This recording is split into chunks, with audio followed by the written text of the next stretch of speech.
किसी एरोप्लेन के विंग्स को अगर ध्यान से देखें तो आप देखेंगे कि उसका शेप साइड व्यू अगर दिया जाए प्लेन का, जैसे सामने से देखें तो ऐसा दिखेगा, साइड से देखें तो ऐसा, और बैक साइड से ऐसा दिखेगा।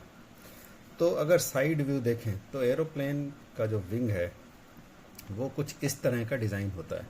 नीचे से अगर देखें तो फ्लैट रहता है और ऊपर से ऐसे कर्व्ड डिज़ाइन रहता है। तो इसकी वजह से क्या होता है, जब सामने से हवा आती है, एरोप्लेन अगर ऐसे आगे की तरफ जा रहा है और सामने से हवा को क्रॉस करते हुए जा रहा है, तो कुछ हवा यहाँ नीचे से पास होती है और कुछ हवा ऐसे ऊपर से जाती है। लेकिन अगर आप ध्यान से देखें तो नीचे से जाने वाली हवा सीधे रास्ते पर चलती है और ऊपर से आने वाली हवा ऐसे कर्व्ड पाथ यानी मुड़े हुए रास्ते पर चलती है। जिसकी वजह से क्या होता है, यहाँ पर एक्चुअली बर्नौलीज थ्योरम काम आती है। बर्नौलीज थ्योरम क्या कहती है, बर्नौलीज थ्योरम और साथ ही साथ इक्वेशन ऑफ कंटिन्यूटी यानी सततता की जो समीकरण है वो, तो ये फ्लूइड्स के लिए एप्लीकेबल होती है। फ्लूइड्स मतलब ऐसे पदार्थ जो बह सकते हैं, यानी कि गैसेस और लिक्विड्स दोनों को फ्लूइड्स कहा जाता है। ठीक है, तो इक्वेशन ऑफ कंटिन्यूटी क्या कहती है, जितना यहाँ से फ्लूइड आया है वॉल्यूम पर सेकेंड, उतना ही वॉल्यूम पर सेकेंड इस तरफ भी पहुँचना चाहिए।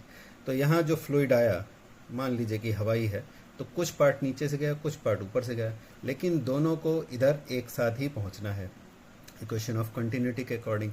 तो जो सीधा रास्ता चलता है वो तो कंपैरेटिवली कम स्पीड से चलता है, लेकिन इसे भी सेम टाइम में ज़्यादा दूरी चलनी पड़ेगी क्योंकि यहाँ पे रास्ता मुड़ा हुआ है। मुड़े हुए रास्ते पर चलना है और एक आपका दोस्त सीधे रास्ते पर चले, तो जो मुड़े रास्ते पर चल रहा है उसे ज़्यादा तेज़ी से चलना पड़ेगा ताकि दोनों एक ही टाइम पर अपने फाइनल डेस्टिनेशन पर यानी कि टारगेट तक पहुंच सके।